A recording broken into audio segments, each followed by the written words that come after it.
তৎকালীন পূর্ব পাকিস্তানের প্রথম পূর্ণদৈর্ঘ্য বাংলা চলচ্চিত্র মুখ ও মুখোশ। এখানে অভিনেত্রী জহরত আরা এবং তানজিনা অংশগ্রহণ করে এবং নারী চলচ্চিত্রের যাত্রা সূচিত করেন। কিন্তু তখনকার সময়ে সমাজ ব্যবস্থা চলচ্চিত্রকে খুব একটি মর্যাদাবান পেশা হিসেবে গণ্য করা হতো না, বিশেষত নারীদের জন্য। এখনও কিন্তু তেমন পরিবর্তন আসেনি মানসিকতায়। অভিনয় ছাড়া অন্যান্য বিভাগে নারী অংশগ্রহণ ছিল প্রায় শূন্য। সেই সময় নারীদের প্রতিনিধিত্ব ছিল সীমিত, চরিত্রগুলো বেশিরভাগই প্রথাগত, পরনির্ভরশীল এবং পুরুষ কেন্দ্রিক গল্পের ছায়া মাত্র। আর বর্তমান সময়ে আত্মপ্রকাশ করেছে বৈচিত্র্যতার প্রসার। সময়ের সাথে সাথে নারীরা শুধু অভিনেত্রী নয়, এখন নির্মাতা, চিত্রনাট্যকার, সম্পাদক, কালারিস্ট, এই সকল প্রফেশনে এখন নারীরা এগিয়ে আসছেন। আমরা কয়েকটি উল্লেখযোগ্য নারী নির্মাতার কথা বলতে পারি, যেমন নারীর চোখে সমাজের গল্প উঠে এসেছে আন্ডার কনস্ট্রাকশন নামে একটি ফিল্মে। নারীর স্বাধীনতা, সহিংসতা, শ্রমজীবনের চিত্র গুরুত্ব পাচ্ছে, যেমন সাবা, মাকসুদ খানের। নারী নির্মাতাদের সংখ্যা বাড়লেও এখনও তাও মোট পরিচালকের সংখ্যা কিন্তু খুবই কম। সেটা আমি নার্গিস আপাকে কালকে বলছিলাম যে আমরা 64 জেলায় যে যাব, 64টা জেলায় আমরা যে ট্রেনিংটা দিব, আমাদের 64টা নারী নির্মাতা এখন এই মুহূর্তে কি বাংলাদেশের প্রেক্ষাপটে আছে? ভবিষ্যৎ প্রযুক্তি, নেতৃত্ব ও নারীর সম্ভাবনা। আগামী দিনের চলচ্চিত্র প্রযুক্তি নির্ভর হয়ে উঠবে। আমরা জানি AI, virtual production, OTT platform তো আছে, ডেটা ড্রিভেন কন্টেন্ট ইত্যাদি নারীদের জন্য নতুন সুযোগের দ্বার খুলে দেবে। ভবিষ্যতের সম্ভাবনা কি?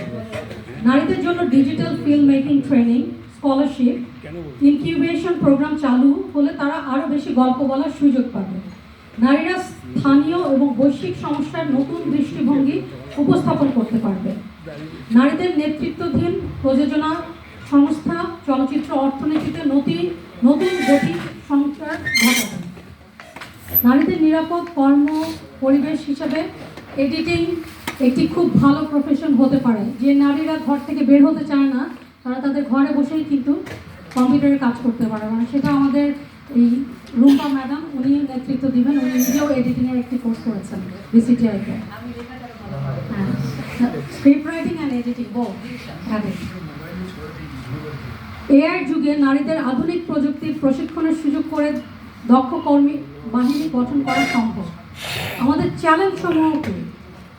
বৃত্তিতান্ত্রিক দৃষ্টিভঙ্গি এবং নেপোটিজম, নিরাপদ কর্ম পরিবেশের অভাব, নারী চরিত্রের স্টেরিওটাইপিং পুনরাবৃত্তি।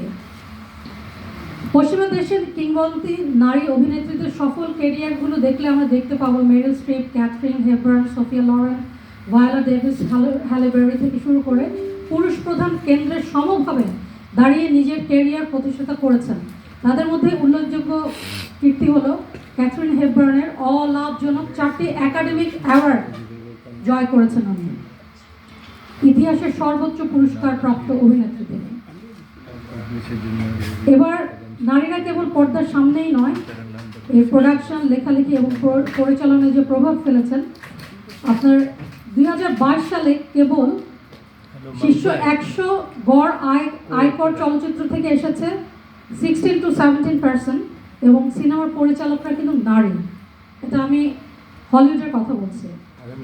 স্ক্রিপ্ট রাইটারের প্রায় 16 to 31% ছিলেন নারীরা এবং প্রডিউসারের মধ্যে ছিলেন 22 থেকে 27% নারীরা। আচ্ছা, আর আগামীকালকে আপনি ওখানে যাবেন না?